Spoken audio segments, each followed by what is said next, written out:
Dragster racing, probably one of the most extreme of motorsports. The top bikes can reach from 0 to 100 in 1.1 seconds.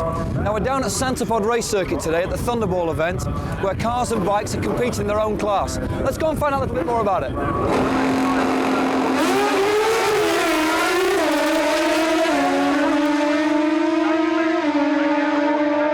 Keith, where and when did the sport actually originate? Originated in the United States in the late 40s when all the servicemen came back from the Second World War and had money in their pockets, and they bought their hot rods and they bought what was then pre-war cars and started to turn them into hot rods. They made fundamental changes, bigger wheels, changed the engines, took the fenders off and went racing on the streets.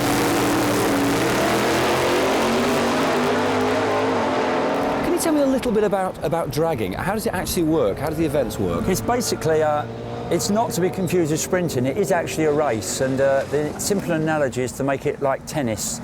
It comes in with a qualifying. People qualify. There's a number 1, there's a number 16.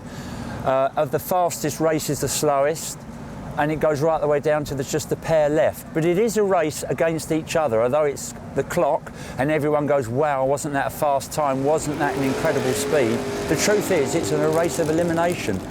The first one to the other end beats his fellow competitor. So it's much like tennis. It's a knockout competition from the first round.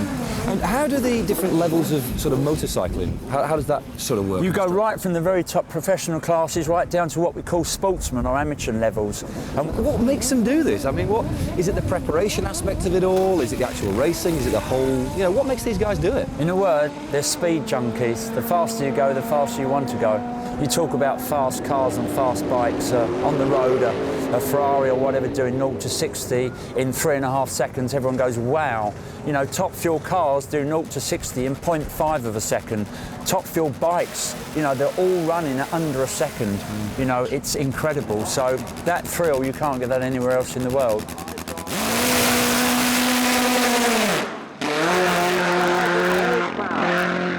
Paul, what are you actually thinking about when you're sitting on the grid and everything's ahead of you and you're focused? What's actually going through your mind?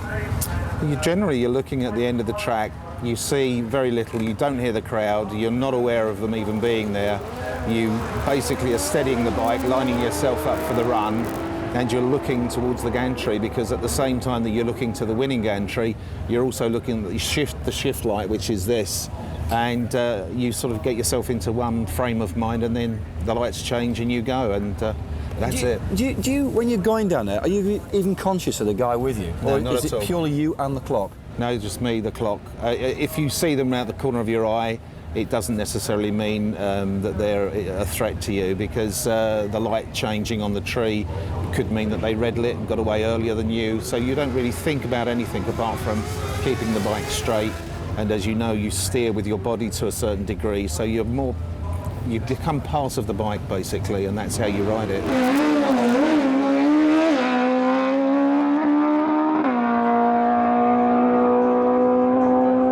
Seems like everybody I've met so far is dedication. I'm sure you're exactly the same sort of thing. What sort of, commitments and things do you do to keep racing? I used to ride street bikes all the time. I've sold all my motorcycles for the street. I run a cheap car. I don't drink anymore. I don't smoke anymore. Every penny basically that I get, I put into the motorcycle, and I work, all week. And most of that money goes in, and most of my housekeeping goes into it as well. It does take over your life. Is there any advantages, do you think, for being a woman?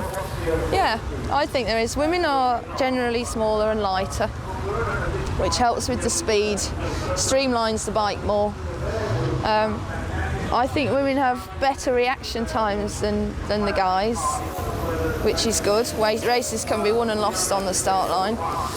And also the psychological advantage that a woman has when she's sat next to a guy in the next lane and he's thinking, oh my God, if I get beaten by this woman, my mates are going to give me grief over this. So, do you find yourself taking your helmet off at the start, looking over them, putting your helmet back, just to make sure they definitely know? I have tucked my hair in and stuff before now.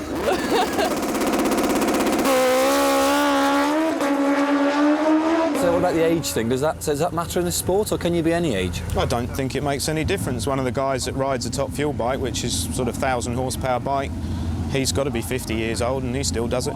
It doesn't seem to make any difference. I think it's just the need for speed. I think once you've got that in your head and you've got the nitrous smile when you come back from your run, it just never goes away. All you want to do is go faster. Drag bike racing, full of all different classes. The absolute top of the tree is Top Fuel Racing. These guys are 110% dedicated and absolutely as mad as a snake. I was very fortunate to meet Ian King, who is one of the top fuel racers in this country. He's an absolute G-force junkie.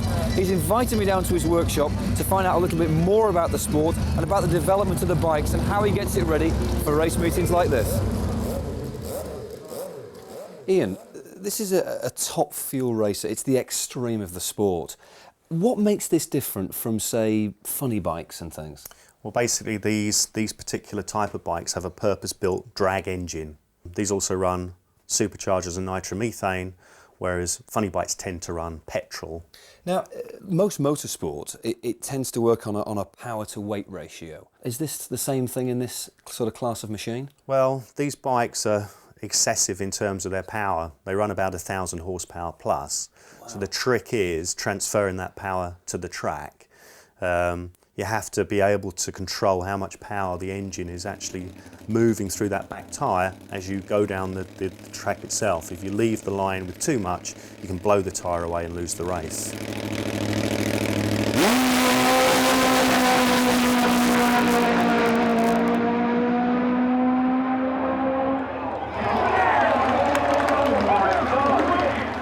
Ian, I notice on the bike you've got this huge supercharger. What makes you use supercharging rather than turbocharging, which I'm more familiar with? Okay. Well, with a supercharger, you have instant power. A turbocharger is driven by exhaust gases. The supercharger itself is driven from the end of the crankshaft, so as soon as you hit that throttle, you've got a supercharged power. Ian, I can see you've got all the clutch housing and everything exposed here. I mean, it must cost you a fortune in clutch plates sitting on the line and then, you know, dropping the clutch. Well, clutch plates are expensive. However, the clutch that we use on this is not like your conventional motorcycle clutch. Basically, it consists of some centrifugal arms. When you hit the throttle, these arms fly out. They have different weights on them. And then as you go down the track, it allows, using a timer system, for the clutch to be progressively applied on the run itself. What you're doing is you're transferring as much power as possible through these clutch plates, steels and fibres, to the back tyre. What you're trying to do is balance tyre spin against transferring the maximum power. So you're just in a position where the tyre's starting to break away, but not quite, as you progress down the track. So there's no physical clutch then? How do you actually change gear on this then?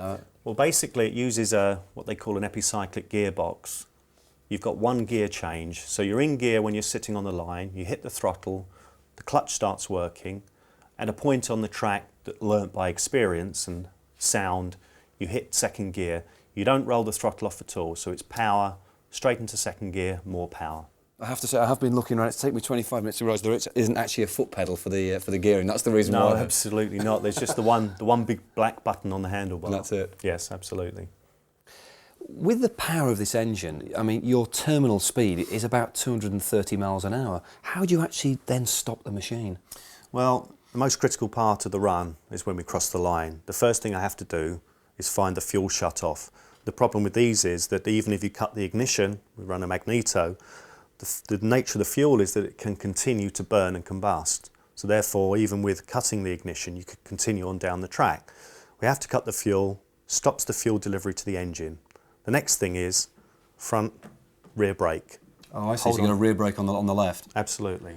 How come you don't use parachutes?